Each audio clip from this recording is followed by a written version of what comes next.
అందరికీ నమస్కారం అండి. ఈరోజు వీడియోలో ధర్మం అంటే ఏంటి, ధర్మ సూత్రాలు అంటే ఏంటి తెలుసుకుందాం.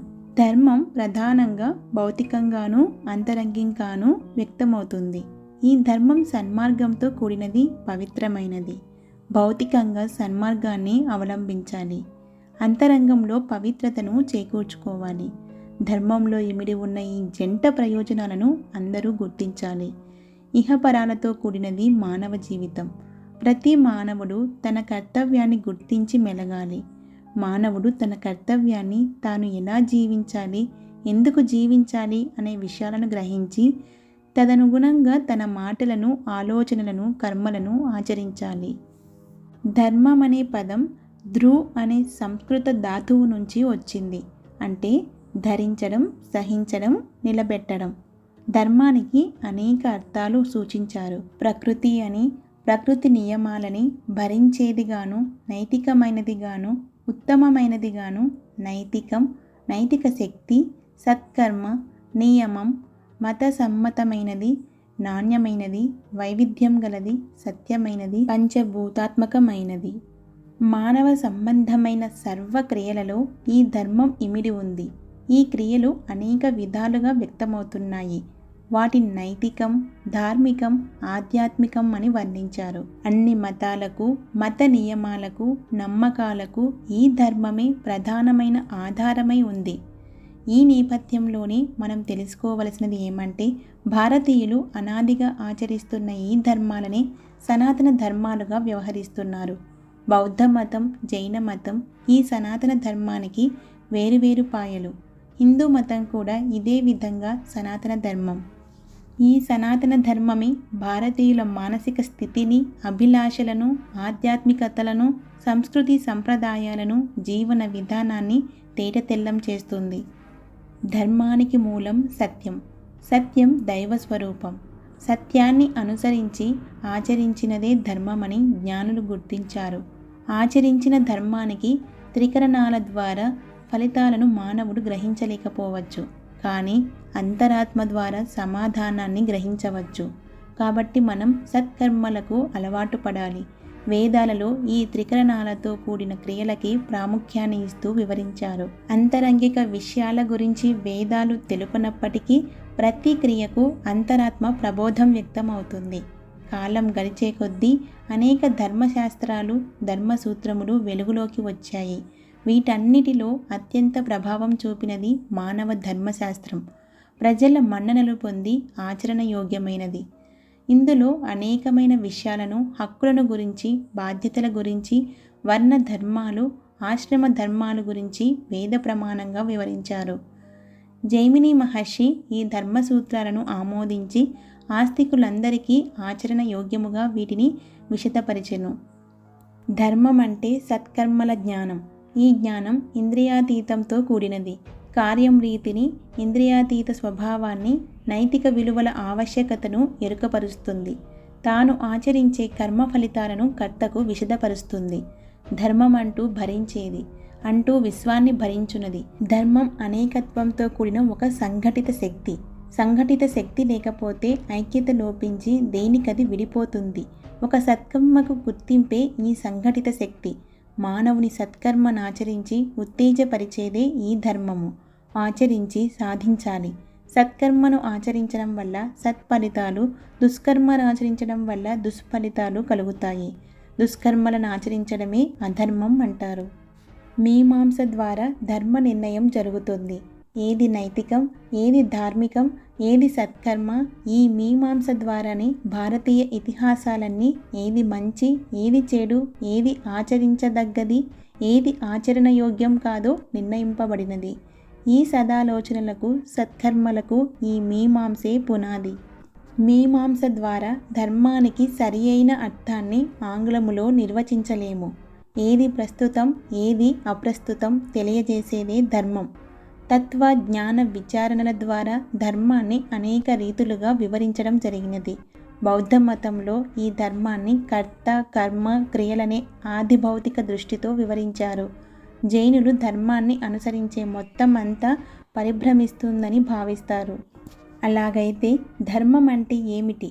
మీమాంస ప్రకారం ధర్మం అంటే ఒక అద్భుత శక్తి. ఈ శక్తిని మనం మంచి చెడులుగా విభజించాం.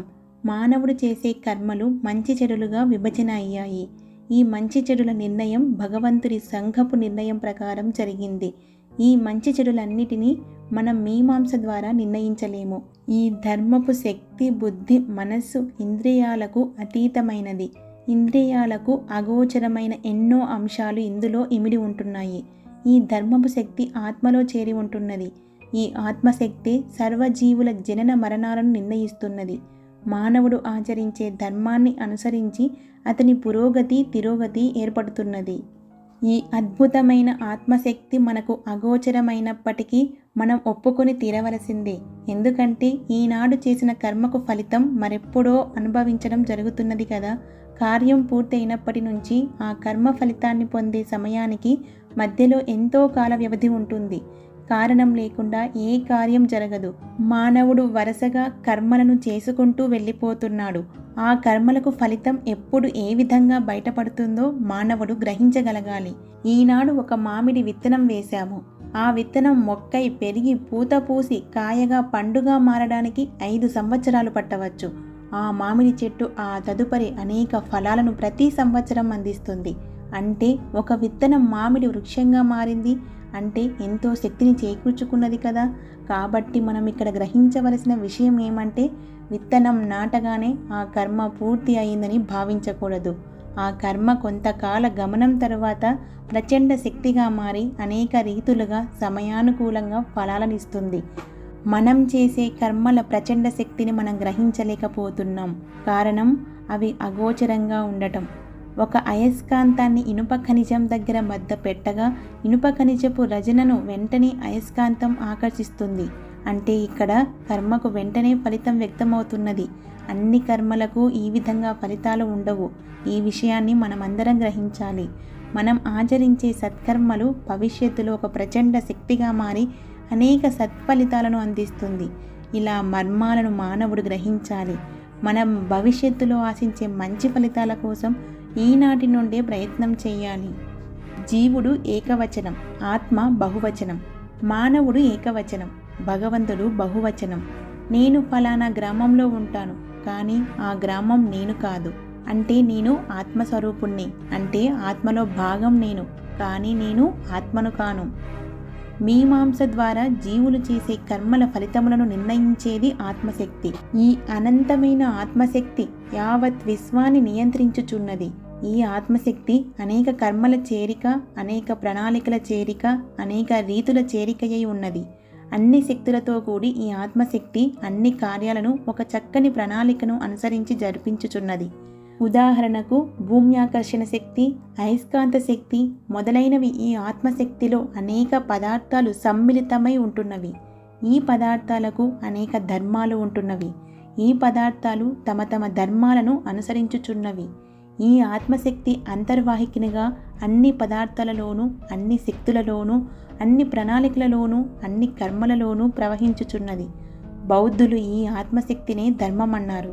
కాబట్టి ధర్మం అనగా అది యొక్క నియమం, భరించేది, నిలబెట్టేది. కాబట్టి ఈ విశ్వము యొక్క క్రమమే ధర్మమని చెప్పవచ్చును. మీమాంసకులందరూ వేద ప్రమాణంగా ధర్మమును అంగీకరించి ఆచరణయోగ్యంగా శాసించారు.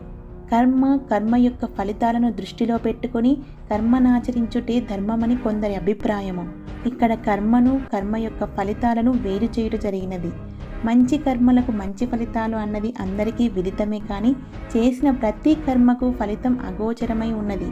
కాబట్టి ఫలితాలను ఆశించకుండా సత్కర్మలను ఆచరించమని వేదాలు మానవుని నియంత్రిస్తున్నవి. కాబట్టి వేదాలలో సూచించిన విధంగా ఆచరించుటే మానవుని కర్తవ్యం. అదే మానవుని ధర్మము. గుడ్ అంటే మంచి, రైట్ అంటే ఒప్పు. మనం ఆచరించే కర్మలు మంచివిగాను ఒప్పుగాను ఉండవలెను. అదేవిధంగా కర్మ యొక్క ఫలితాలు మంచివిగాను ఒప్పుగాను గ్రహించవలెను. వెంటనే ఫలితం కానరాని మూలాన కొన్ని కర్మలు మంచివిగా కొందరు ఒప్పుగా కొందరు వర్ణింతురు. అదేవిధంగా కర్మ యొక్క ఫలితాలను కూడా మంచిగాను ఒప్పుగాను నిర్ణయించుచున్నారు. ఈ నేపథ్యంలో మనము గ్రహించవలసినది ఏమనగా చేసిన కర్మ ఒక అనంత శక్తిగా ఫలమొందును అని. ఇంతవరకు మీమాంసలో విచారించిన విషయాల నుండి ఈ విషయాలను గ్రహించడమైనది. మానవుని కర్తవ్య కర్మలను వేదాలు శాసించుచున్నవి. వేదాలు సూచించిన విధంగా మానవుడు తన కర్తవ్య కర్మలను ఆచరించవలెను. మనము కర్మలను ఆచరించిన పిదప అవి ఒక అనంతమైన శక్తిగా రూపొందును. ఈ అనంతమైన శక్తి మానవులకు అగోచరముగా ఉండును. మన కర్మల యొక్క ఫలితమైన ఈ అనంత శక్తి కారణ కాలానుకూలను బట్టి వ్యక్తమగును. ధర్మమనగా ఈ అనంతమైన ఆత్మశక్తియే. అది మంచి కర్మలకు మంచి ఫలితాలను, చెడు కర్మలకు చెడు ఫలితాలను అందించును. కర్మ యొక్క మరో రూపమే కర్మ ఫలితము. సాధారణముగా ధర్మమును అధర్మమును మానవులు ధర్మముగానే వ్యవహరించుట పరిపాటి. మీమాంసతో మనము కర్మ సిద్ధాంతమునే ధర్మ సిద్ధాంతమనవచ్చును. అనగా ఈ ధర్మమే మానవుని కర్తవ్య కర్మలను బోధించుచున్నది. అగోచరంగా ఉన్న అనేకమైన అంశాలను దృష్టిలో పెట్టుకునే వేదాలు ధర్మాచరణను శాసించినవి. మన కర్మల వల్ల ఏర్పడే ఈ అనంతమైన ఆత్మశక్తి యావత్ విశ్వాన్ని నియంత్రించుచున్నది. ఈ అనంతమైన ఆత్మశక్తి యావత్ విశ్వాసమును నియంత్రించుచున్నప్పటికీ మానవుడు స్వేచ్ఛగానే వ్యవహరిస్తున్నాడు. తన గత కర్మలు తన స్వేచ్ఛకు భంగము కలగనీయటలేదు. కానీ తన కర్మలనే పెట్టుబడిగా మానవుడు తన భవిష్యత్తును ఏర్పాటు చేసుకుంటున్నాడు. గతంలో మంచి పనులు లేదా చెడు పనులు చేసి ఉండవచ్చును. వాటి ఫలితాలు అనుభవించవలసిందే. అయినప్పటికీ మానవుడు స్వేచ్ఛను అనుభవిస్తున్నాడు. గతంలో మంచి పనులు చేసి ప్రస్తుతంలో కూడా మంచి కర్మలే చేయవచ్చును. గతంలో చెడు కర్మలు చేసి ఇప్పుడు మంచి కర్మలను ఆచరించవచ్చును. ఈ మంచి చెడుల మిశ్రమ ఫలితాలు మానవుడు అనుభవించును. ఈ మిశ్రమ ఫలితాలు కారణంగా గతంలో జరిగిన అన్ని కర్మలకు ఫలితం ఉండాలన్న శాసనం ఏమీ లేదు. అనగా గతంలో జరిగిన దుష్కర్మలను సరిదిద్దుకోవడానికి భగవంతుడు అందరికీ అవకాశం ఇస్తున్నాడు. కాబట్టి గతంలో జరిగిన చెడుకు వెరువక సత్కర్మలపై అందరూ దృష్టిని పెట్టవలెను. భగవంతుని ఇచ్చిన అవకాశానికి మానవులంతా భగవంతునికి తమ కృతజ్ఞతలు తెలుపుకోవాలి. ఈ నేపథ్యంలో భగవద్గీత ద్వారా శ్రీకృష్ణ భగవానుడు తెలియజేసిన ధర్మాలను మానవులు గ్రహించి ఆచరించవలెను. మానవుడు సత్కర్మలను ఆచరించవలెను. మానవులు భగవంతునికి శరణాగతి కావలెను. మానవులు ఈ శరణాగతితో తమ అహంకార మమకార వ్యక్తిత్వాలను భగవంతునికి అర్పించవలెను. ఈ సృష్టి భగవంతునిది. ఈ ప్రకృతి భగవంతుని యొక్క సృష్టి. భగవంతుని యొక్క అనేక శక్తులలో ఈ ప్రకృతి కూడా ఒక శక్తి. మనము ఈ ప్రకృతిలో ఉంటూ ఈ ప్రకృతి నుండి మనము ఏమి పొందుతున్నామో దానిని తిరిగి ప్రకృతికి ఇచ్చివేయవలెను. మానవుడు భగవంతుని యొక్క సమిష్టి కృషిలో భాగంగా భావించుకునవలెను. అంతేకాని తాను సర్వస్వతంత్రుడిగా భావించకూడదు. మానవుడు తన సర్వస్వమును భగవంతునికి అర్పించి ఈ జగన్నాటకంలో తన వంతు పాత్రను చక్కగా నిర్వహించవలెను. భగవద్గీత మానవుని నుండి ఏమి ఆశించుచున్నది? మానవుడు తన ధర్మమును ఆచరించి ఆదర్శ మానవునిగా మారవలనని భగవద్గీత సూచించుచున్నది. ఆదర్శమైన వ్యక్తిత్వం అనగా ఏమిటి? మానవుడు తన కర్తవ్య కర్మలను విధిగా ఆచరింపవలెను. ద్వంద్వాలకు అతీతముగా ఎదిగి సమత్వమును పాటించవలెను. తనలోని అహంకార మమకారాలను నిర్మూలించుకొని తనకు ఏది జరిగినా అది భగవంతుని నిర్ణయముగా భావించుకొనవలెను. తన సమస్థితిను కోల్పోరాదు. కామ క్రోధ లోభ మోహ మద మాత్సర్యములను ప్రతీకముగా తన మనస్సును పవిత్రపరచుకొనవలెను. ఇంద్రియ నిగ్రహము పాటించవలెను. మానవుడు అన్ని బంధనల నుండి విముక్తి సాధించాలి.